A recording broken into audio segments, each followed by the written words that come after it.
लोकसभा में one nation one election यानी एक देश एक चुनाव को लेकर काफ़ी हलचल रही। इस बिल का लोकसभा में विपक्षी दल के नेताओं ने कड़ा विरोध किया, लेकिन मतदान के बाद इसे निचले सदन में पेश किया गया। जब लोकसभा में एक राष्ट्र एक चुनाव बिल पर वोटिंग हुई तो 269 सांसदों ने इसके पक्ष में वोट किया, जबकि 198 सांसदों ने इसके खिलाफ वोट किया। दरअसल केंद्रीय गृह मंत्री अमित शाह से सलाह के बाद केंद्रीय कानून मंत्री मेघवाल ने लोकसभा अध्यक्ष ओम बिरला से एक राष्ट्र एक चुनाव विधेयक को व्यापक परामर्श के लिए संसद की संयुक्त समिति को भेजने का अनुरोध किया। इस अनुरोध को लोकसभा अध्यक्ष ने मंजूरी दे दी। हालांकि शासक वर्ग को विधेयक पारित करने के लिए आवश्यक 2/3 बहुमत नहीं मिला। लोकसभा में इस बिल के पक्ष में कुल 461 वोट पड़े और बहुमत के लिए 307 वोटों की जरूरत थी, लेकिन यह 44 वोटों से कम हो गया। यही वजह है कि कांग्रेस सांसद मनकम टैगोर ने एक राष्ट्र एक चुनाव के प्रस्ताव को असफल बताकर खारिज कर दिया। गौरतलब है कि केंद्रीय गृह मंत्री अमित शाह ने लोकसभा में एक राष्ट्र एक चुनाव विधेयक पर बहस के दौरान अपना स्पष्ट विचार व्यक्त किया। अमित शाह ने कहा कि जब यह संविधान संशोधन बिल कैबिनेट में चर्चा के लिए आया तो खुद प्रधानमंत्री ने कहा कि इसे जेपीसी को दिया जाना चाहिए। इस पर हर स्तर पर विस्तार से चर्चा होनी चाहिए। उन्होंने आगे कहा, इसलिए मैं सोचता हूं कि सदन का ज़्यादा समय इस पर खर्च किए बिना अगर माननीय मंत्री कहेंगे कि इसे जेपीसी को सौंप दिया जाए तो तैयार हो जाएंगे। जेपीसी में गहन विचार विमर्श के बाद जेपीसी की रिपोर्ट के आधार पर कैबिनेट ने इसे पास करेगी। केंद्रीय कानून मंत्री अर्जुन राम मेघवाल ने कहा कि वह नियम 74 के तहत इस बिल के लिए जेपीसी के गठन की सिफारिश करेंगे। विपक्षी दलों खासकर कांग्रेस और समाजवादी पार्टी ने इस विधेयक का कड़ा विरोध किया। उनका मानना था कि यह विधेयक भारतीय संविधान की मूल संरचना से समझौता करता है और लोकतंत्र के सिद्धांतों के खिलाफ है। कांग्रेस के वरिष्ठ नेता जयराम रमेश ने इस विधेयक पर तीखा हमला करते हुए इसे संविधान में बदलाव के पहले कदम के रूप में देखा। उन्होंने कहा, यह विधेयक केवल पहला मील का पत्थर है।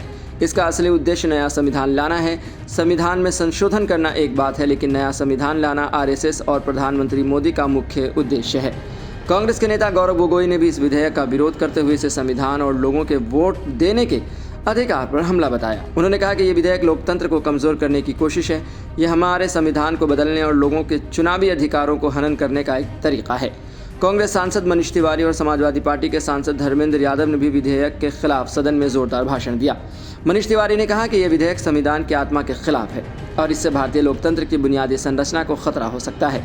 धर्मेंद्र यादव ने इसे लोकतंत्र के मूल अधिकारों पर हमला बताते हुए कहा कि इस विधेयक के जरिए सरकार जनता के अधिकारों को छीनने की कोशिश कर रही है और यह भारतीय लोकतंत्र के लिए खतरनाक कदम है। समाजवादी पार्टी के अध्यक्ष अखिलेश यादव ने भी इस विधेयक का विरोध किया।